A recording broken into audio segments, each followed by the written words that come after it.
Hola, una vez más bienvenidos a Lecturas de Peluche. Yo soy Princesaurio y hoy vamos a leer Rumpelstiltskin.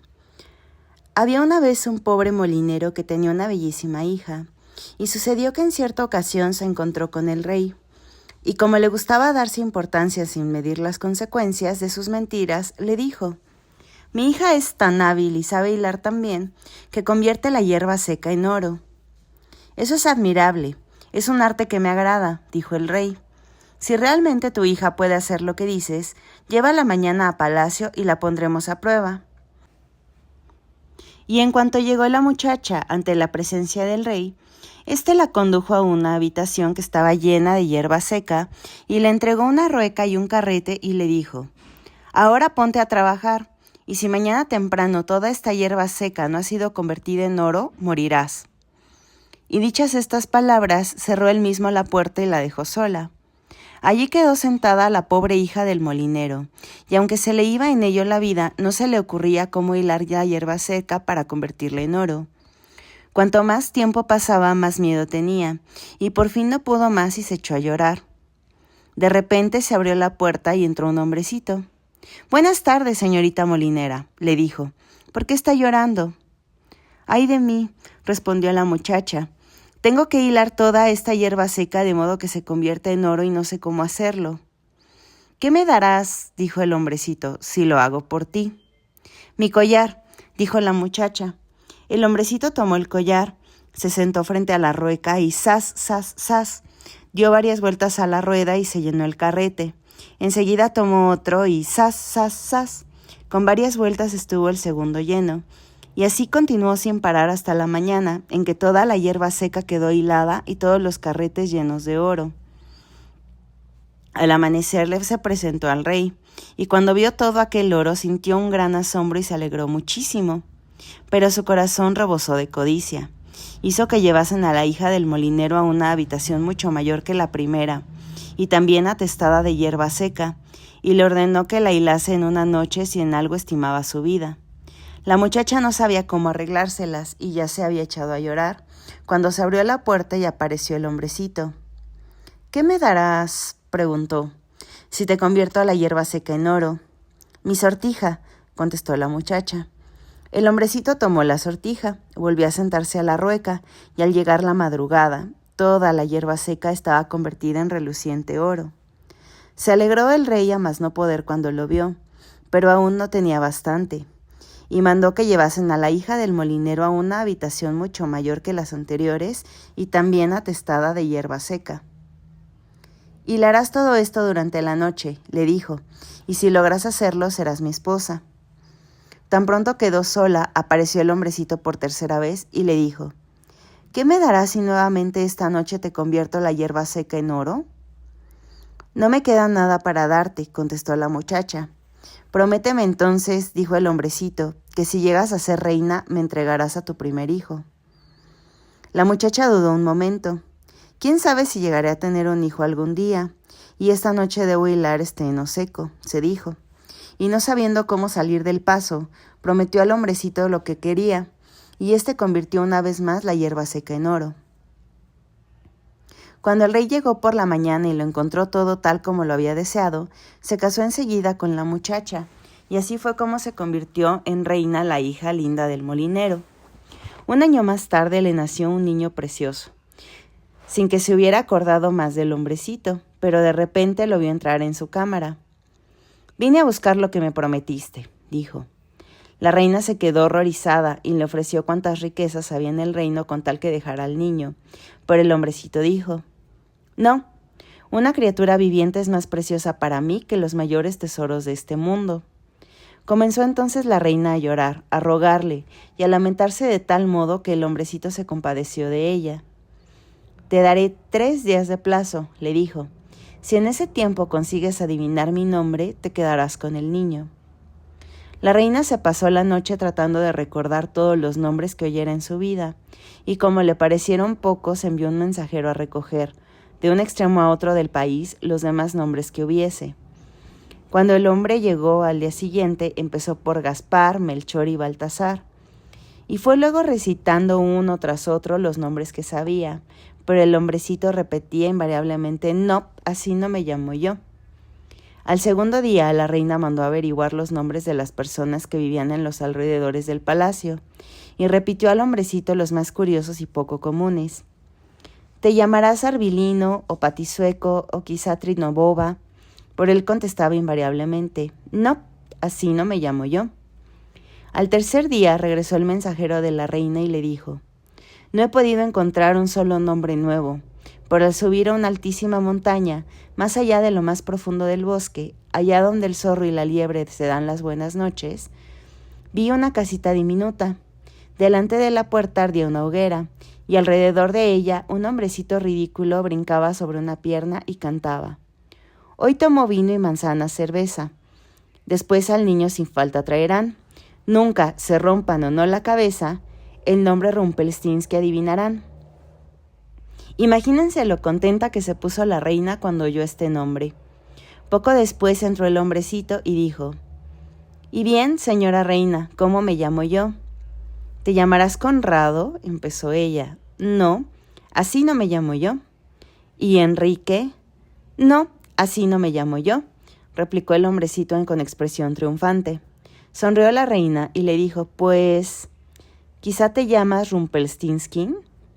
«Se lo dijo una bruja, te lo dijo una bruja», gritó el hombrecito, y furioso dio en el suelo una patada tan fuerte que se hundió hasta la cintura.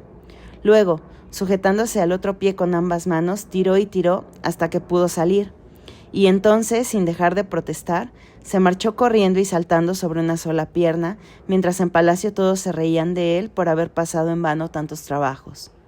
Fin. Y bueno, como ya es costumbre en este canal, vamos a hablar un poquito de la historia de esta historia. Los Grimm ya tenían una versión manuscrita hacia 1808 que Jacob había enviado a Savigny, quien sería como pues su editor, y la versión de 1810 que se conserva bajo el nombre de Rumpelstiltskin. Y aquí empieza lo bueno. El cuento de 1810 es bastante diferente. En la primera versión, en la de Rumpelstiltskin, no tenemos al molinero fanfarrón que condena a la hija. La muchacha recibe un manojo de lino para hilar y ocurre algo extraño. Todo lo que hila se convierte en oro. Ella se desespera porque no consigue producir un hilo normal, y es cuando aparece el hombrecillo. Le dice que puede ayudarla y que un joven príncipe va a pasar por ahí y se va a casar con ella y se la llevará. Pero ella debe prometerle a su primer hijo. Es decir, en esta versión, la transformación en oro no es una mentira del padre, es algo que ella pasa como por una especie de accidente sobrenatural. Y en esta versión, esta chica tiene mucha más iniciativa. Eso cambia mucho el sentido moral del cuento, ya que en la versión de los Grimm, pues ella aparece pues como una pobre víctima mucho más suavizada. Ahora, en 1812 aparece el cuento que conocemos.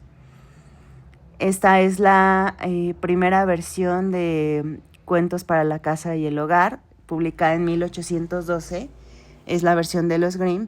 Y esta estructura es la que les acabo de leer, la que conocemos, donde el rey es muy codicioso, donde amenaza con matar a la chica si no consigue hilar todo el oro, que además no tendría por qué, porque fue una mentira del padre. En todo caso, lo justo sería matar al padre. Pero bueno, 1812 tampoco es el final que conocemos. En esta versión, en esta primera edición, Rumpelstiltskin no se parte en dos. Ese detalle va a llegar después. En 1819, los Grimm reconstruyen el cuento y aquí ocurre la transformación grande. Para esta edición de 1819 incorporaron material procedente de otras 3 versiones hessianas de Hesse, del lugar de donde ellos vienen, e incluyen relatos de las hermanas Hasselhoff y Lisette Wilde. El texto prácticamente duplica su extensión y muchas de las cosas que pensamos que son el cuento original aparecen o se intensifican aquí.